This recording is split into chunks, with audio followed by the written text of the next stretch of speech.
യൂണിവേഴ്സിൽ ഒരു അമ്മച്ചി വന്നിട്ടുണ്ട്. കോടതിയെക്കാട്ടിലും നിയമത്തിനേക്കാട്ടിലും ഒക്കെ വലുതാണ് അമ്മച്ചി. ദിലീപിൻ്റെ സിനിമയൊന്നും ഈ പറയുന്ന പോലെക്ക് ബസ്സിനകത്തിട്ട് കാണിക്കാനൊന്നും അമ്മച്ചി സമ്മതിക്കത്തില്ല. നിങ്ങളൊരു കാര്യം മനസ്സിലാക്കണം. ഇപ്പം നിങ്ങൾ നീതി ന്യായം എന്നൊക്കെ പറയുന്നുണ്ട്. ഒന്നാമത്തെ കാര്യം, ഈ നീതി ന്യായത്തിൻ്റെ ABCD എരിയും അറിയാത്ത തീംസ് പച്ചയ്ക്ക് പറയാം, അങ്ങനെ തന്നെ പറയണം. അറിയാത്ത തീംസാണ് മറ്റുള്ളവർ പറയുന്നത് കേട്ടോ. അതെന്നുണ്ടെങ്കിൽ നമ്മുടെ നാട്ടിലൊരു സിസ്റ്റമുണ്ട്, അതിനെ ഫോളോ ചെയ്ത് ആൾക്കാർ അതെന്നുണ്ടെങ്കിൽ കോടതി തീരുമാനിക്കുന്ന പോലാണ് ഇവിടെ കാര്യങ്ങളെല്ലാം അംഗീകരിച്ച് കൊടുക്കുക. അങ്ങനെയാണ് സംഭവം നടക്കുന്ന കാര്യം. അതിൻ്റെ ഇടയ്ക്ക് കയറി ഈ ഷോ കാണിച്ച് വൈറലാവാൻ ഇഷ്ടംപോലെ തെമ്മാടത്തരങ്ങളും പോക്കൃത്തരങ്ങളും കാണിക്കുന്ന എണ്ണം കൂടുതലാണ്. ഇഷ്ടം പോലെ എല്ലാവരും വൈറലാകാൻ വേണ്ടി. ഇപ്പോൾ ഞാനും ഉറപ്പായിട്ടും ഓഫ് കോഴ്സ് ചാനൽ വൈറലാണ്, റീച്ച് ആണ്, പൈസ ഇടില്ല. അരിയണ്ണം അല്ലെന്നുണ്ടെങ്കിൽ സീക്രട്ട് ഏജൻറ്റ് പറയുന്ന പോലെ അല്ലെന്നുണ്ടെങ്കിൽ എല്ലാവരും പറയുന്ന പോലെ എല്ലാവർക്കും പൈസ ഇടണം. അതിനുവേണ്ടി തന്നെ ചാനൽ തുടങ്ങുന്നത് എല്ലാം ചെയ്യുന്നത്.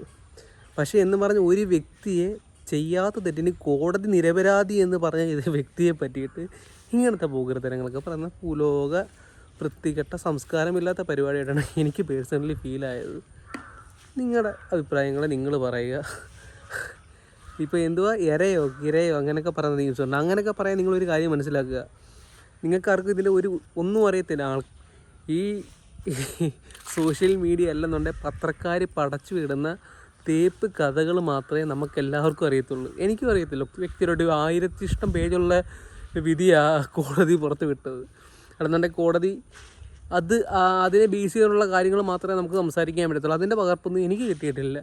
വെറുതെ ആൾക്കാരെ തമ്മിൽ തെല്ലിക്കാതെ, ഷോ കാണിക്കാതെ, പട്ടി ഷോ കാണിക്കാതെ, എന്നിട്ട് റിയാക്ഷനൊക്കെ ചെയ്ത് ഇങ്ങനെ ജീവിക്കാം.